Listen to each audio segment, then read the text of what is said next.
président du CREFI, le professeur Jean-Élie Laudieu,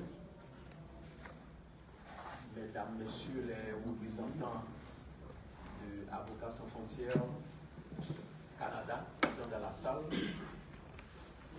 chers collègues professeurs de différentes universités, notamment les collègues professeurs au CREFI, monsieur le directeur général de l'OPC, mes chers collègues au niveau de l'OPC, mesdames, messieurs les représentants des ONG des droits de l'homme, chers confrères, consoeurs de la presse parlée, écrite, télévisée et aussi les médias en ligne,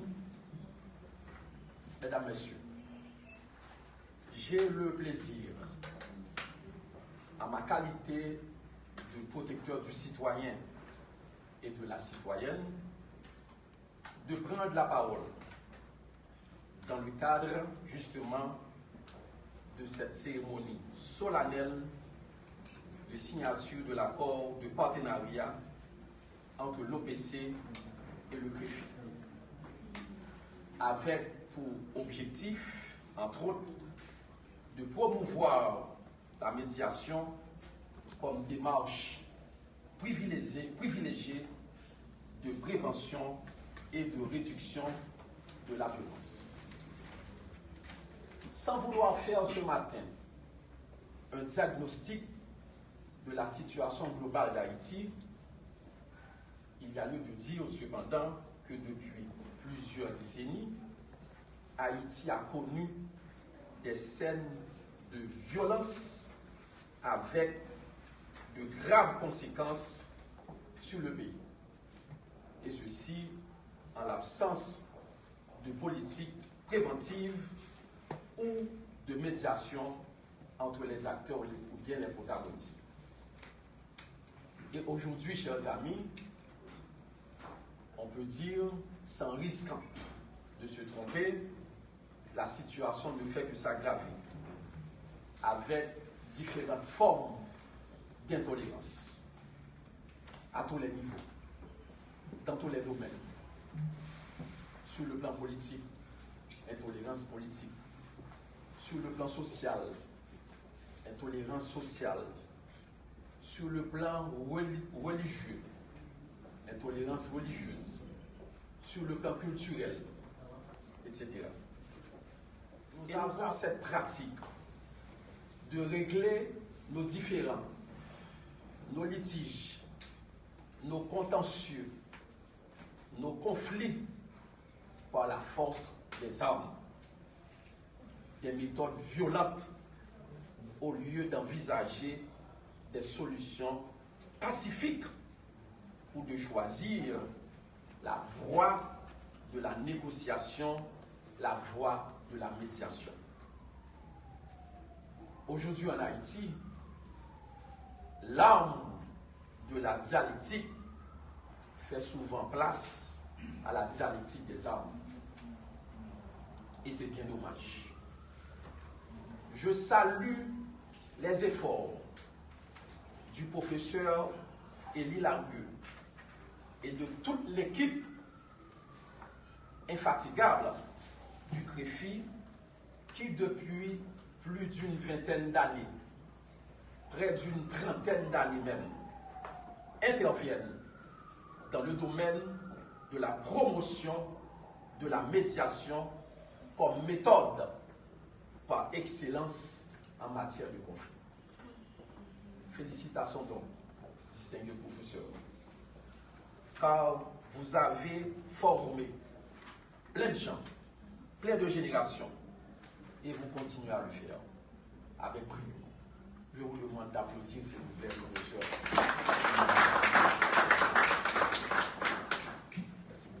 L'OPC, institution nationale de protection et de promotion des droits humains, structure étatique, avec bien évidemment, on doit toujours le signaler, le rappeler, avec un statut indépendant, est heureux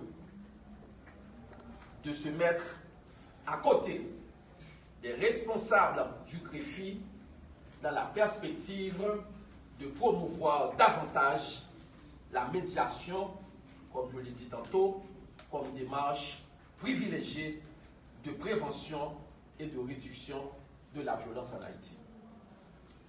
En effet, au regard de sa loi organique, l'OPC a pour mandat de promouvoir l'enseignement et le respect des droits humains et de la dignité humaine, notamment dans les établissements scolaires et aussi dans les universités. Et conformément aux principes de Paris, la principale fonction de l'OPC en tant qu'INDH est de protéger des individus qui s'estiment victimes d'une injustice de la part de l'État, de la part de l'administration centrale. Et c'est pourquoi le protecteur du citoyen, appelé le plus souvent ombudsman dans certains pays, joue souvent le rôle de médiateur impartial entre l'individu qui s'estime lésé, le plaignant, et les autorités publiques. Ce rôle de médiateur que la loi nous confie va donc s'étendre dans d'autres domaines, avec bien évidemment la collaboration de toute l'équipe du CREFI travaillant sous la houlette du professeur Lalou, à travers le protocole d'accord que nous allons signer tout à l'heure. Puisse ce protocole d'accord nous permettre de diminuer les actes ou les scènes de violence par la médiation dans le cadre de la gestion des conflits ou de litiges auxquels les citoyennes et les citoyens font toujours face. Je vous remercie.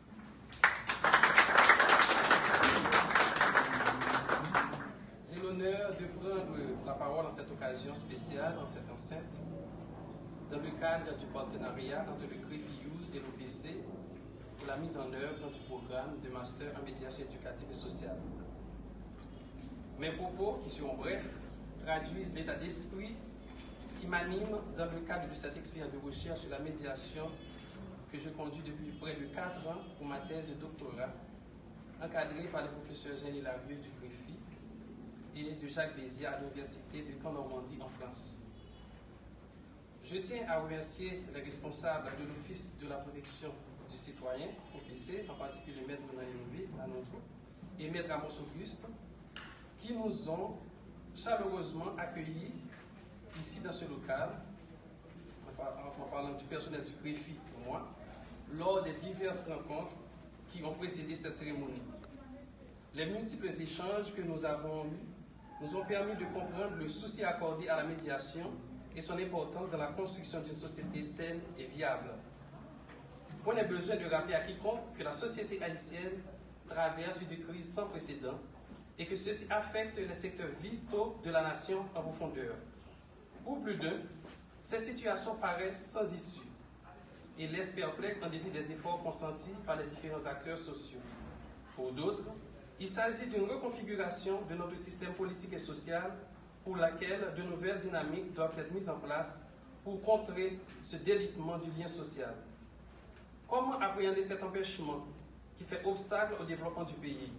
Quel rôle peut jouer l'éducation et la formation? En signant ce protocole d'accord, les responsables de l'OPC et du CREFI estiment qu'en joignant leur expertise, ils peuvent créer un vivier de pratiques pour mieux assurer la médiation dans la société haïtienne à travers des activités d'échange, de partage, de recherche et de publication sur cet objet qui peine à trouver sa voie. Nous concevons la médiation en tant qu'une certaine éthique de la médiation, en tant que moyen de prévention du lien social et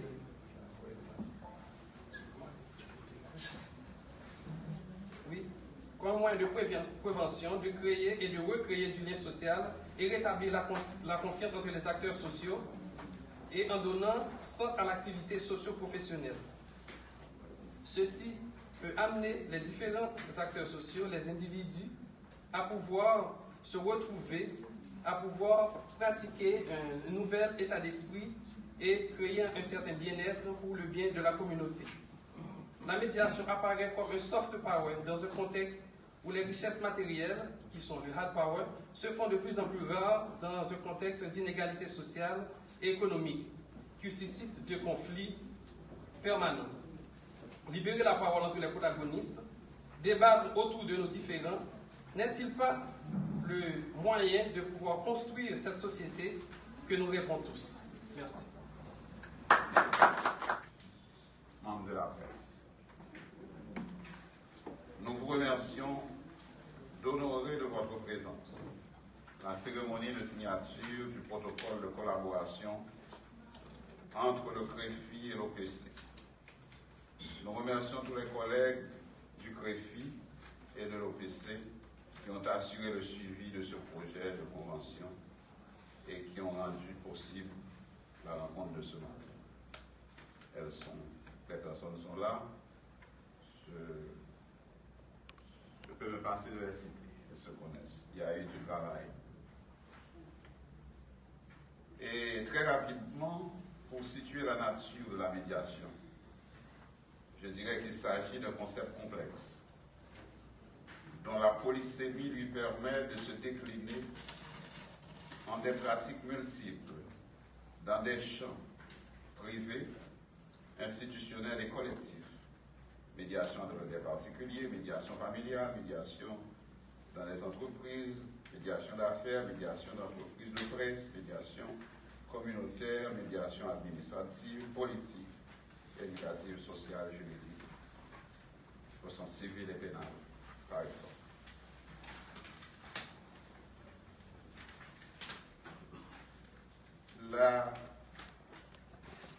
La médiation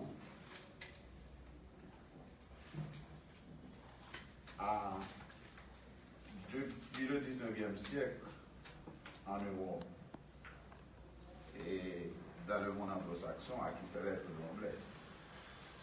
Il y a toujours eu le médiateur de la République. Et dans beaucoup d'autres pays de l'Europe et du Nord. Aujourd'hui, la multiplication des recours à la médiation par les États, par les entreprises, par les syndicats ou encore par les associations font remarquer par l'eau 2005 Université de Paris 12 des secteurs très divers, école, administration, relations internationales, justice, famille, etc., donnent l'impression que rien n'échappe plus à la médiation. Et pourtant, la médiation est devenue un métier, et un vrai métier transversal, car les sociétés sont de plus en plus en proie à des crises qui menacent souvent la cohésion sociale et les fondements de cette société. Dans de nombreux pays, c'est un métier reconnu et valorisé, répondant à un besoin sociétal d'anticipation de conflits souvent douloureux et presque toujours évitables. L'âge n'est qu'un chiffre. Toutes les informations, les actualités politiques, culturelles et religieuses sur Tichès Balakaï, abonnez-vous à nous sur Twitter, Facebook, Instagram, YouTube afin de trouver toutes les informations palpitantes au cœur. Tichès Balakaï.